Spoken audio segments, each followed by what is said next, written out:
So on the board, I've drawn some samples of maximum. Okay, maximum of an absolute p-value, the maximum of a parabola, the maximum of a piecewise function.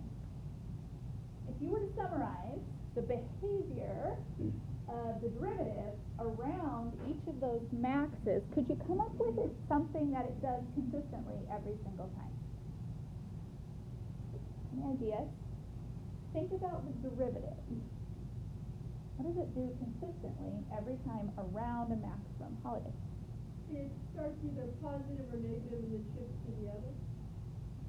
Does it start either positive or negative? What is the derivative here? What? What's the derivative here? It's positive. Okay, that's not positive or negative, it's positive. Yeah. Okay, what's the derivative here? Well, all those start positive. I'm just thinking about other functions that might also. Not for maximum. Oh, okay. We're only talking about maximum here. Okay, yeah. so we're only talking, that's the first question. Negative. Okay, so on every single maximum, it's approaching the maximum from a positive slope.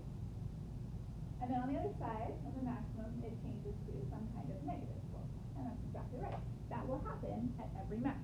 So is that because our calculator says no sign change and it's not able to find the maximum or minimum? Correct, because you haven't changed from a positive slope to a negative slope or vice versa. Okay. All right, so we are showing a change. It's changing from positive to negative values. The slope is, the derivative is. And that will happen at every maximum. The converse will happen at every minimum. The consistent behavior of the derivative around every minimum, what's consistent is that it will change. Isn't that kind of ironic? Okay? But the consistency is that you can count on it, that it will be changing from negative values to positive.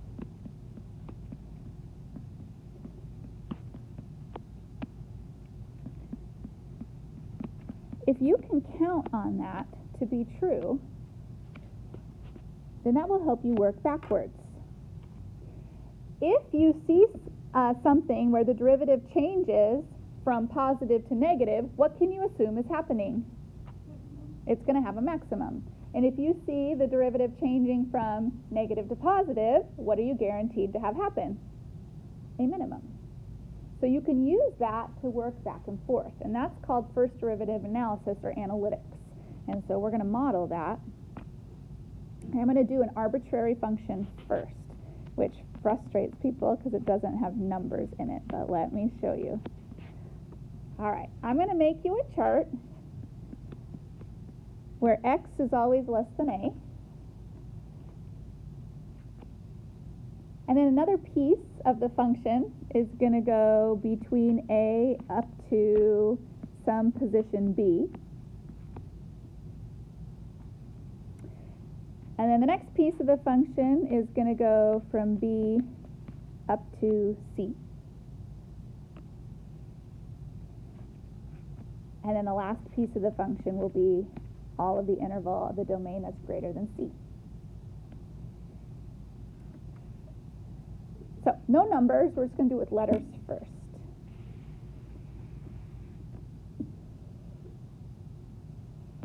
Okay, the next thing I'm going to tell you about each interval is I'm going to tell you what the first derivative is doing. All right, the first derivative is dot, dot, dot. Oops. That thing. I can fit that in a little bit better.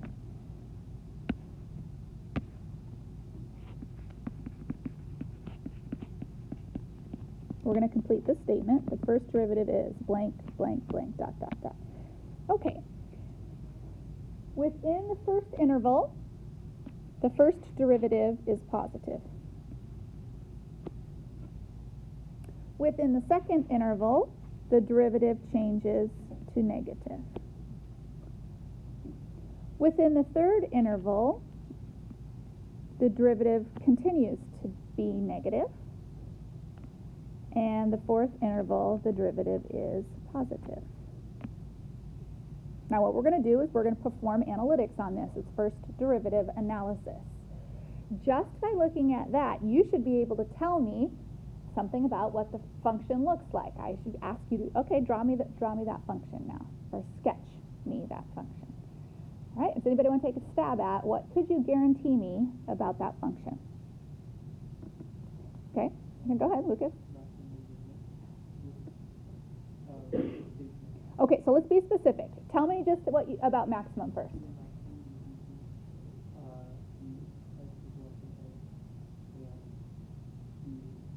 Between those two, I haven't say one, okay. All right, so we know that the first two intervals are changing from a positive to a negative. All right, exactly right. Between those first two intervals, so that's going to be like one of the things we have on the board. So where is the maximum happening? At A. A is the position where it's like the breaking point between the two. And so we can assume right here that there's going to be a max. Okay, somebody else tell me something you know for sure. You could guarantee me. Want to do it again? Okay. Okay, very good. The minimum would be at C. You could guarantee the existence of a minimum because you can't change from negative to positive slope without having a minimum, assuming the function was continuous to begin with, and these are, we're working with continuous functions. Now, I heard you mention something else about that middle point. Yeah, it's not a maximum or a minimum, and we call that a stationary point.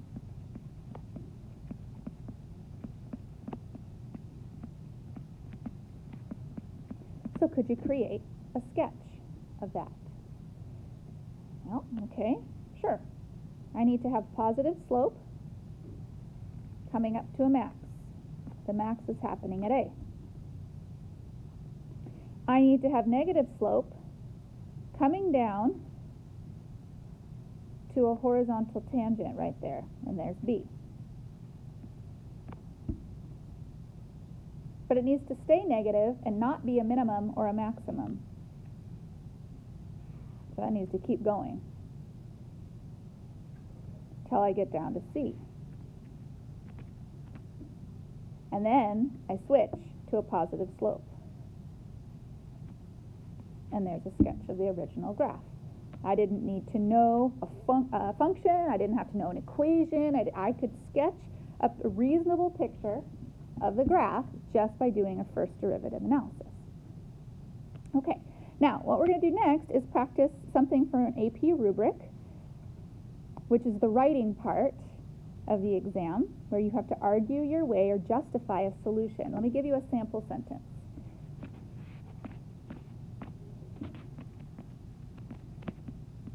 You would write something like this. The original f of x is guaranteed a max at x equals a. All right, you would get half credit for that statement. That is a true statement, but you didn't explain why.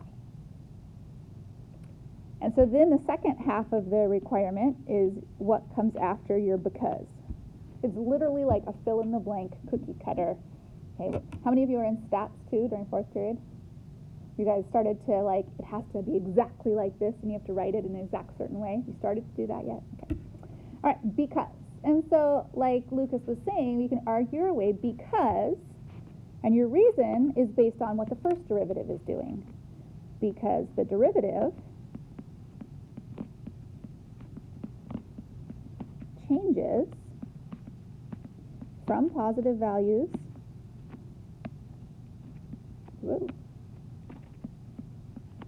to negative values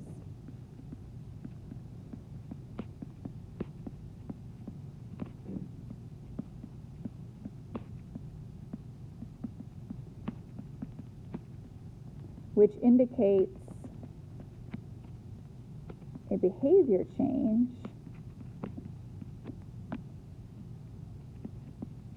from increasing to decreasing.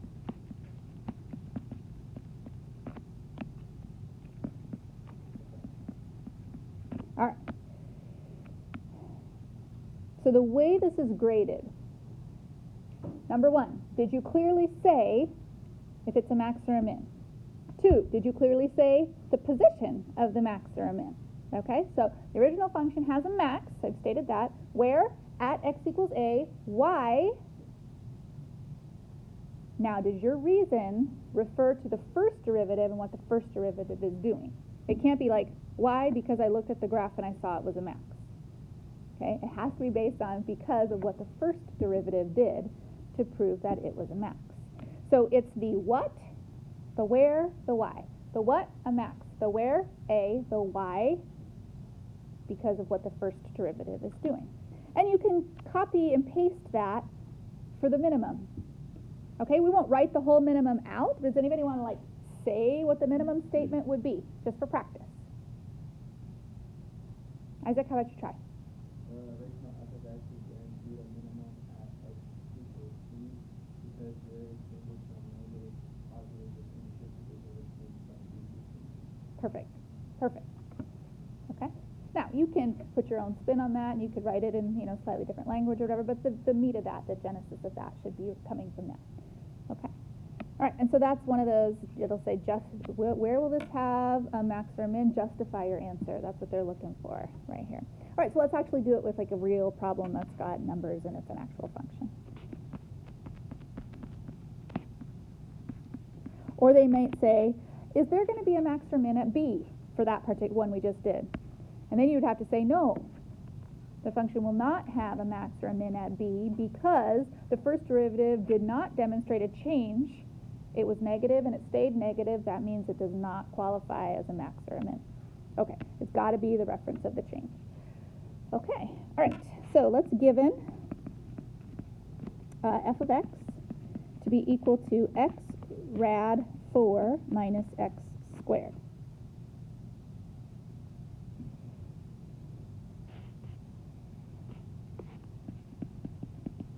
Find the critical points.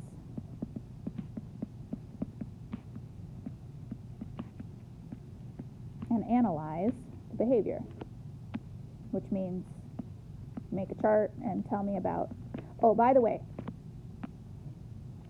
a chart is essential. Making a little chart like this is going to be key to solving these questions. However, you don't get any points for it. All right? If all you did was a chart, you would get a 0, even if your chart was right. The points come from what you write in the statement. Okay. All right, so finding our critical points. So you still do the same thing we did before. You want to find the endpoints if there are any, and then you want to find critical points by setting it equal to find horizontal and vertical tangents. Once we do that, then we add the piece of making a chart, and then we're going to make our statements from this. So we got to think about our endpoints here. Does this function have unlimited domain?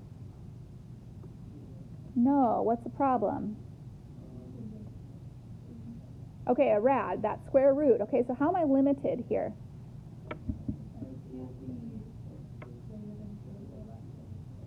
All right, so where am I limited to? What will my domain must remain between?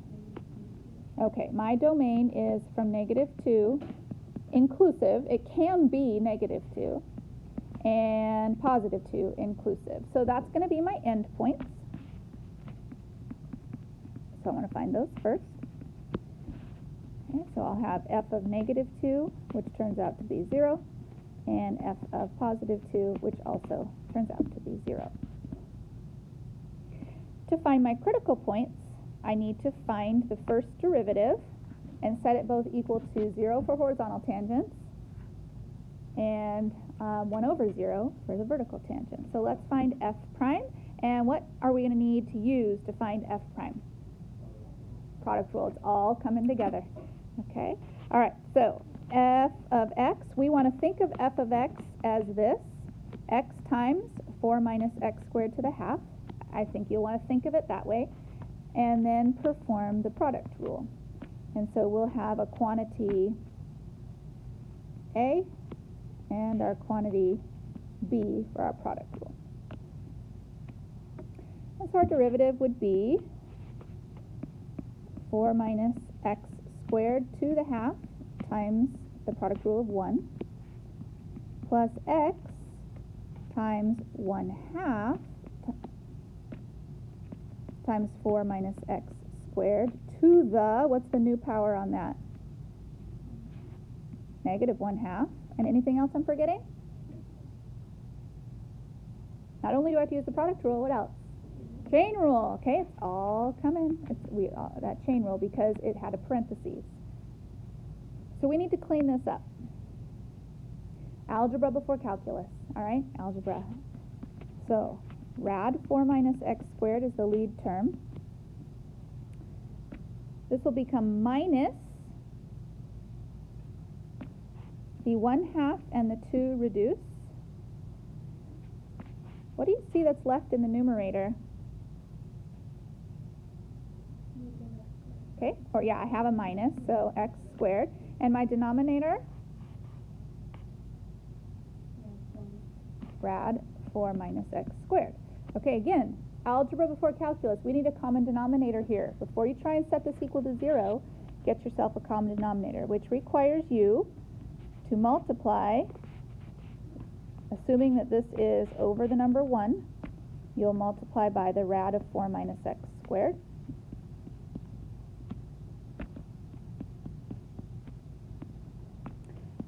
Okay, so we end up with 4 minus x squared minus another x squared all over the common denominator, 4 minus x squared. So altogether, 4 minus 2x squared over 4 minus x squared. To find the horizontal tangents, I'm going to take that and set it equal to 0. To find the vertical tangents, I'm going to take that and set it equal to 1 over 0.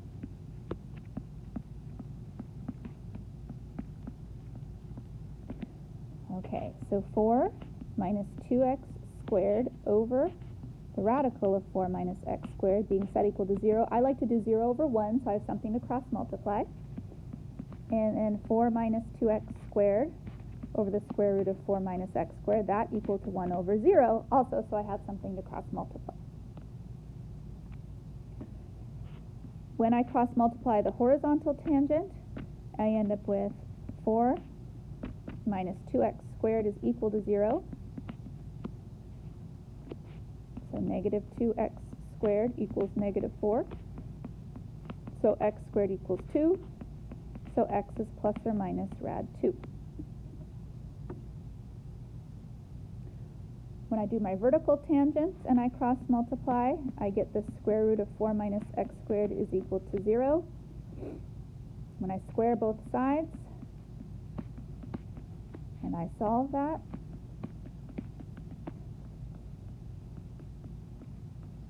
I get x is plus or minus 2, which were my endpoints that are in my domain, but they're the end. So I have 2 endpoints, and I've got the positions of plus or minus rad 2. So now I'm ready to do some analysis. So negative 2 is my endpoint, and I'm going to set that up to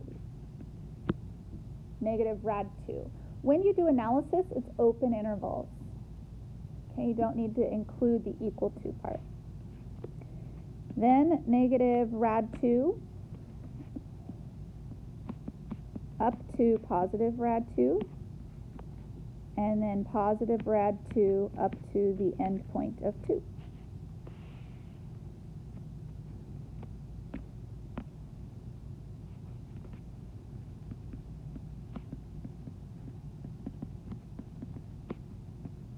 All right, the derivative is,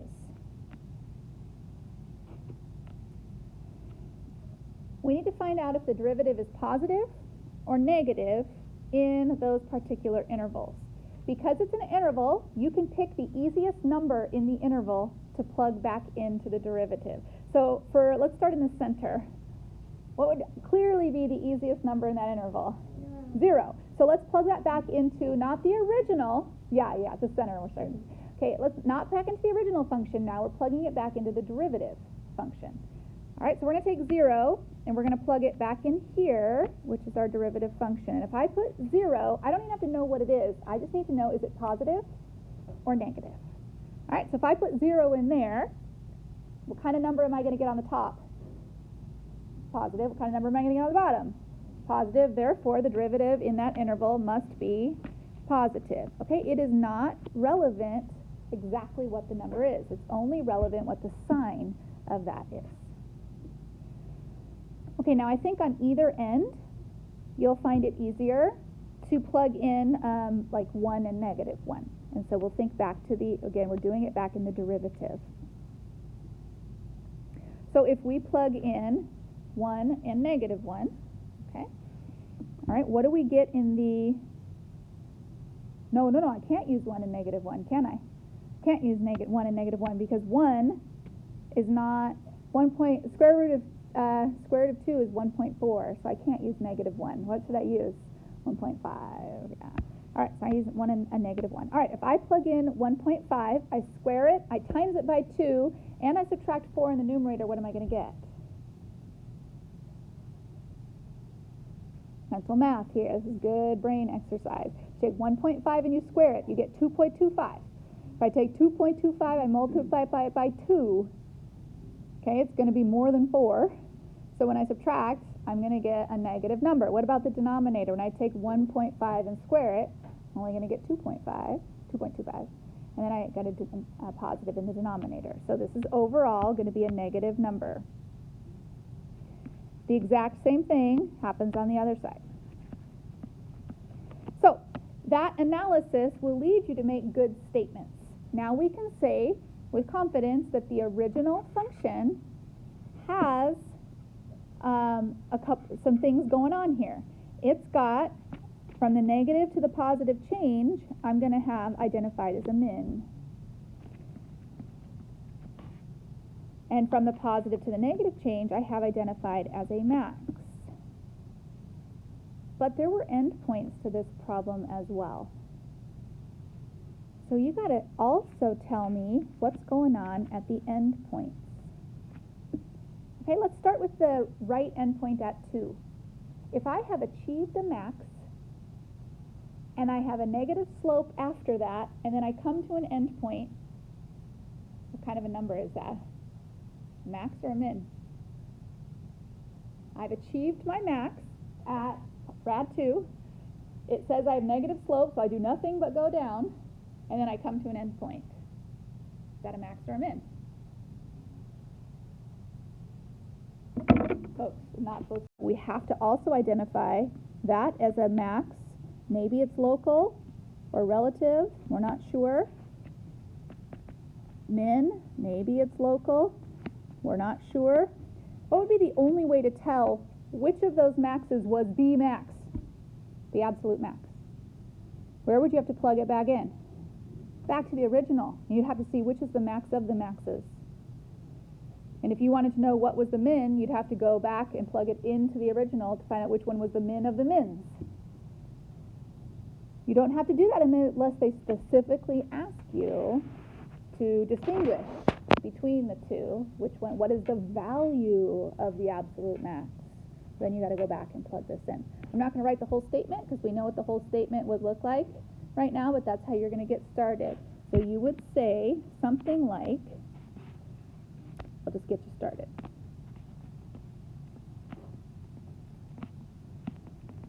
The original function f of x has a max. That's the what. At x equals rad 2, that's the where. Because that's the y. Dot, dot, dot. All right, let me show you how to write it for the endpoint. The original f of x function has a max at the endpoint of x equals negative 2 because it is an endpoint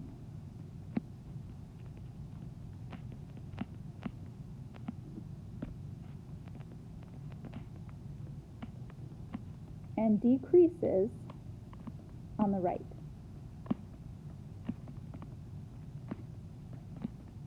Okay, it goes down. Okay, it decreases on the right, so therefore it goes down. You could argue the same for the min on the other side. Diego,